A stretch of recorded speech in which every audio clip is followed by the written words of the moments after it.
The second myth surrounding entrepreneurship is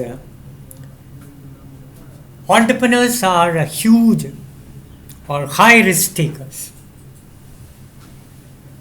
This is also not fully correct. Risk taking is an important part of entrepreneurship, but high performing entrepreneurs are not high risk takers. In reality, high performing entrepreneurs go for moderate risk or calculated risk. If the chance of winning or attaining the goal is very remote, then the entrepreneur will be giving up that opportunity. On the other hand, if the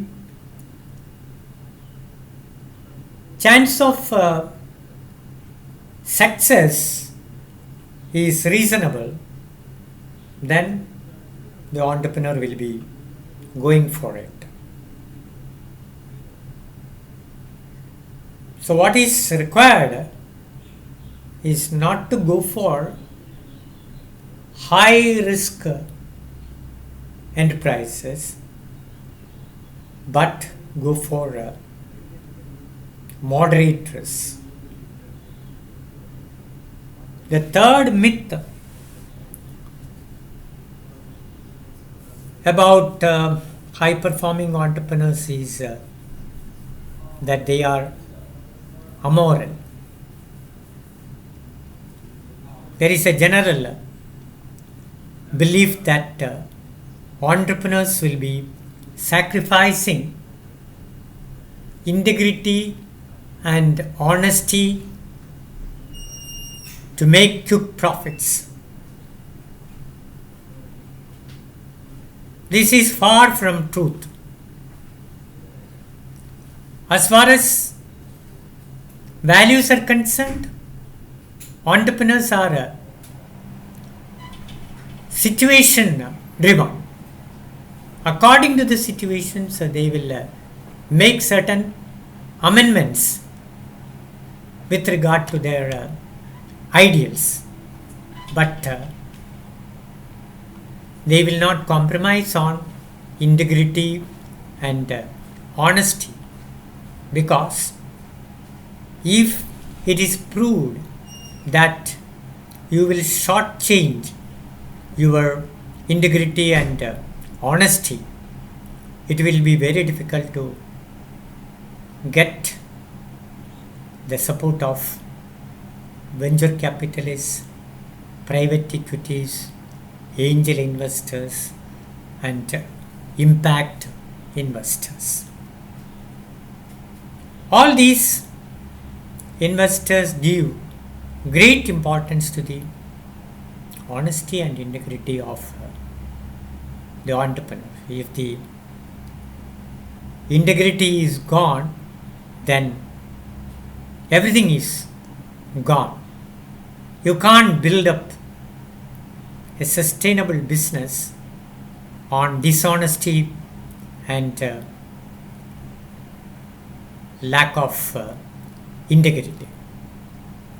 Another myth going around entrepreneurship is that entrepreneurs are power hungry. They want to build their own empires. This is also not proved by research. Instead, entrepreneurs are driven by need for achievement. They want to leave behind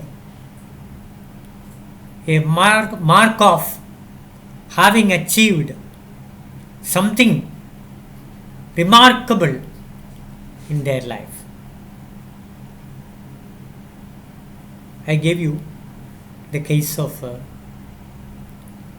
Kochosep Chittapalli, who started V-Guard Industries, and he started a theme park called Wonderla, and he is also having a theme park in Cochin.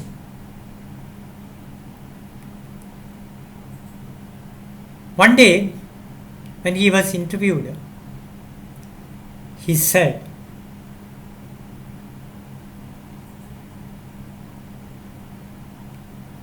his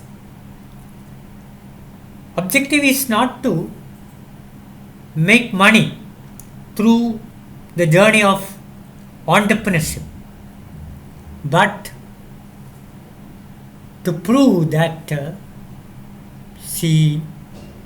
you can create a business that will create wealth that can be used to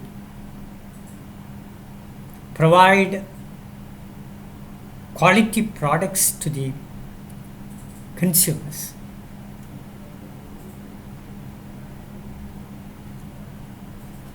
The fifth myth circulating around entrepreneurs is all entrepreneurs are innovators.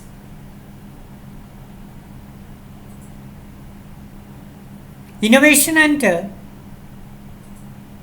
invention are different. Invention is discovering something which is not existing. For example, James Watt invented the steam engine.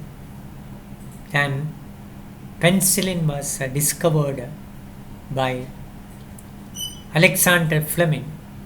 Then vaccination against smallpox was developed by Edward Jenner. They were all inventors, but entrepreneurs are not always inventors, they are innovators. For example, Thomas Alva Edison invented electric bulb, but as an entrepreneur, he was not very successful. Another example is in the 1930s, a physicist named Chester Carlson invented a device to copy documents. But it was only in the 1960s the photocopier machine was launched.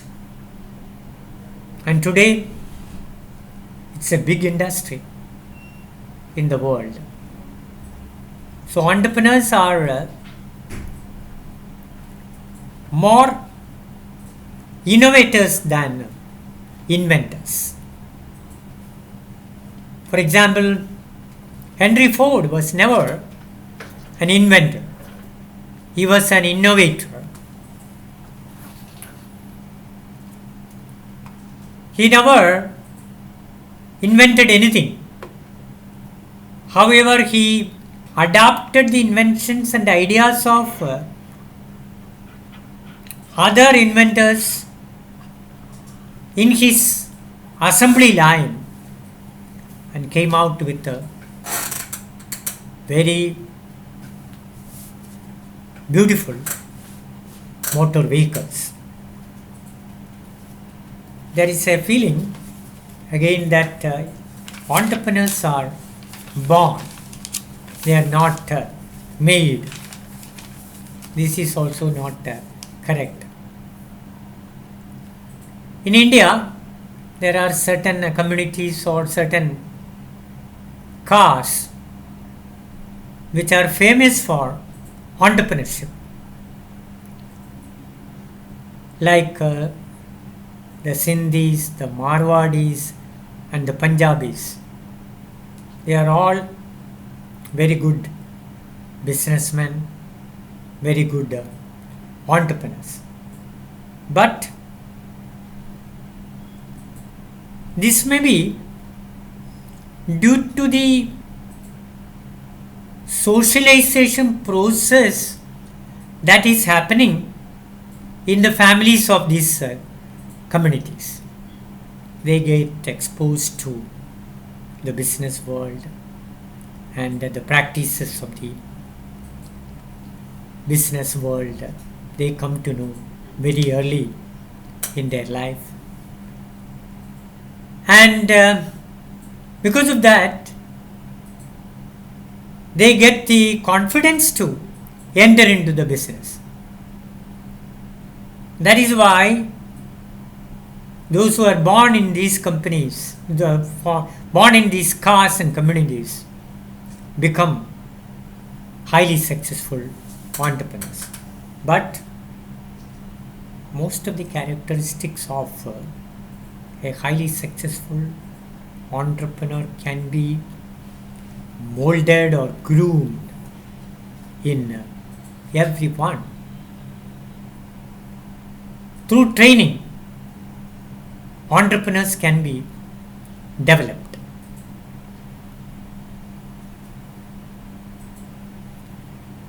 Another myth related to entrepreneurship is that entrepreneurs want the whole show themselves.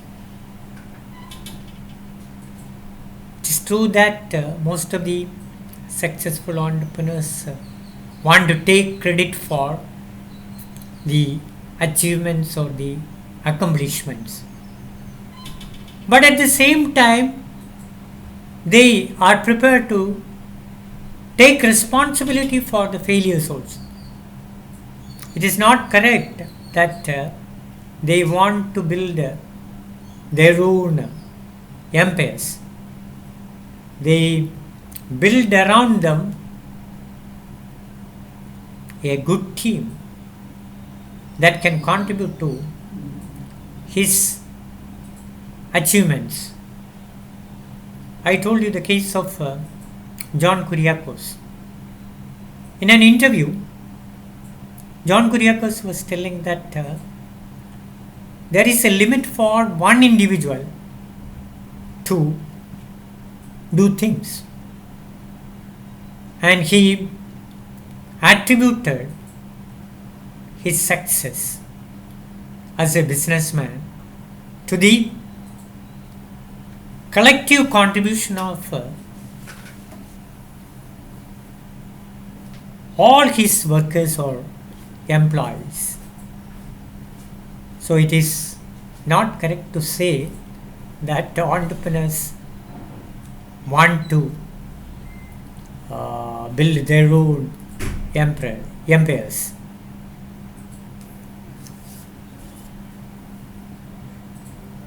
There is also a feeling that doing business is risky, and most often a business ends up in failure. The rate of success of new ventures is not very high. It is around 10 to 15% in developed countries, and slightly lesser in developing countries. Every business involves risk, but successful entrepreneurs know how to mitigate the risk or manage the risk. And It is not at all true to say that all businesses end up in failure. We have thousands and thousands of cases of successful entrepreneurs. Recently, I came across a boy who is 18 years old, who started an enterprise, business enterprise, when he was 16 years old. His enterprise is called Generic Aadhaar, and his business model is to supply quality generic medicines at affordable price to standalone pharmacies.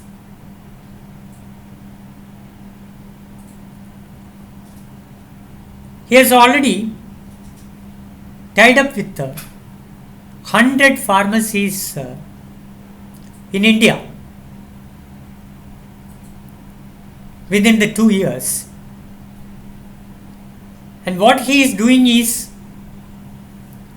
he will be sourcing generic medicines directly from the manufacturers using the WHO GMP, Good Manufacturing Practices.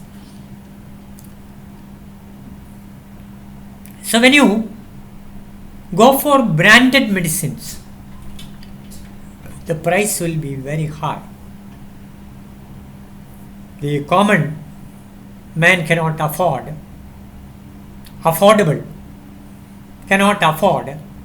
branded medicines. That is why he has taken the route of generic medicines. The inspiration to start this enterprise came from his own research and from his mother. His mother is doing an international pharmacy business, and Ratan Tata has taken a stake in Generic Aadhaar.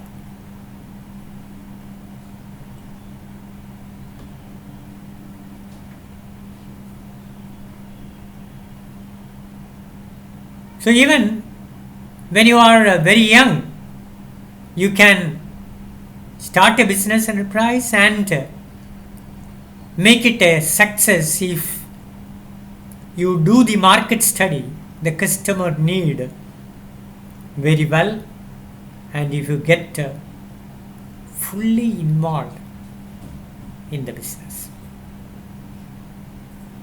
There are so many other myths also associated with entrepreneurship, and because of the time constraint, I am not getting deeper into those myths.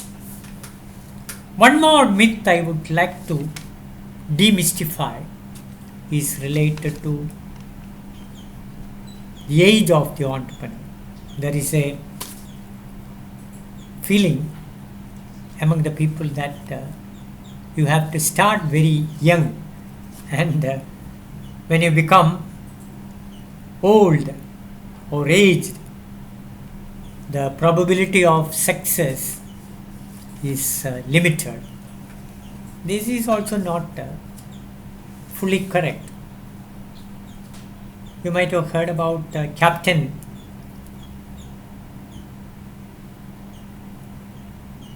Krishnan Nair.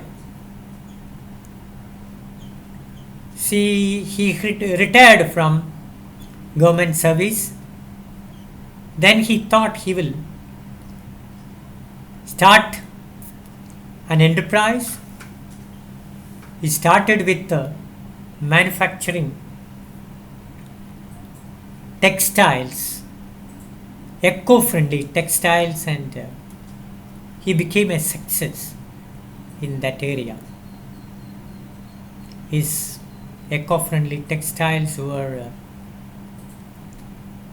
sold all over the world, and he made a good amount of money out of that business.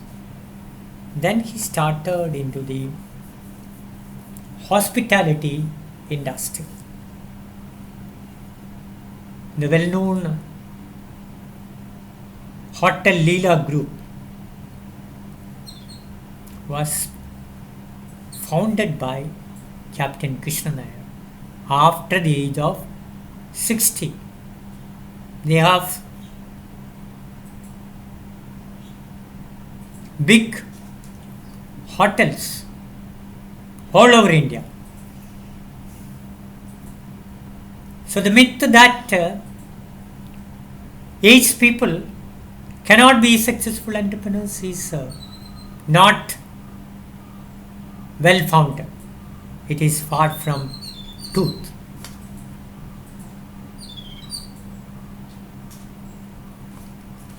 Next, we will move on to the prominent or distinguishing characteristics of high performing entrepreneurs. The first and foremost characteristic of a high performing entrepreneur is drive and energy. If you look at an entrepreneur, you will find that he is full of drive and energy. He wants to achieve something remarkable in his life. He sets his own goal and strive to achieve that goal. Personal drive and energy, absolutely necessary to be successful as an entrepreneur. You will find that successful entrepreneurs are always on the move, always on the toes. They will not rest on their laurels. They are always driven by a passion. The second characteristic of a successful entrepreneur is initiative. What is initiative? Initiative is doing something without being asked for. You will be understanding the situation and you will be acting according to the situation. For example, I know an entrepreneur who is also an actor. His name is T.G. Ravi. He started an enterprise called Suntech to manufacture tires for small vehicles like two-wheelers like that. One of the important raw material for tire manufacturing is black carbon, and he had to collect black carbon from Cochin, from Phillips Carbon. When he went with the lorry to procure black carbon, there was a harta and workers were not available to load the material in the lorry. What he did, he carried the bags of black carbon on his back and loaded the lorry with the raw material. So this is called initiative. Don't wait for others to tell you, but you act on your own. I've heard about the story of Yusuf Ali of the Lulu group of retail chains. When he went to Dubai,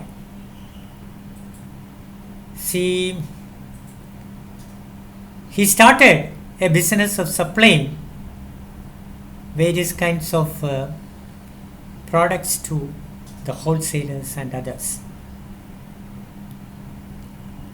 And he had a very difficult life in Dubai. In the hot climate, he used to sleep on top of the flat, and he could not afford workers to load things in the trucks. So in the initial years of his entrepreneurial journey, he used to load the things by himself. By that, he learned the rope of the business. So this is called the initiative. Another distinguishing characteristic of entrepreneurs is seeing and acting on opportunities. They have a special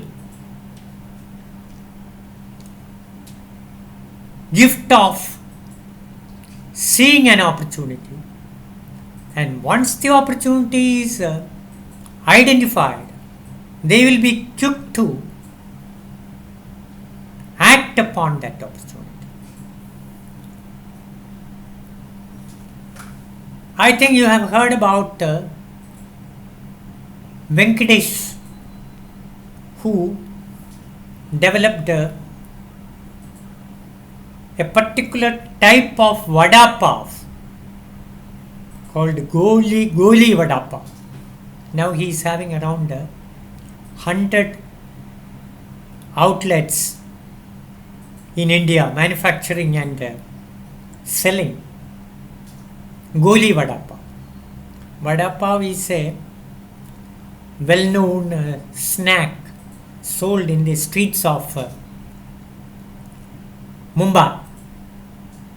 So he used to eat this vada pav. He used to enjoy the hot vada pav. Vada pav is nothing but some meat or some vegetable patti placed in between two buns, and it is eaten hot.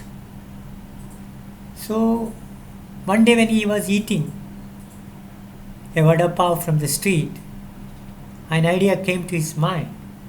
Why can't I make it into a business? So he started making it and selling it, and he started number of units on a franchisee basis.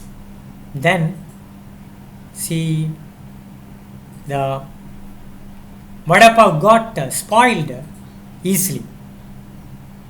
Then he hired an international food processing company to manufacture the patti on large scale without the touch of hand. So he automated the process of making vada pav, and he branded it under the name Goli vada pav to give it a distinction, identity or personality of its own.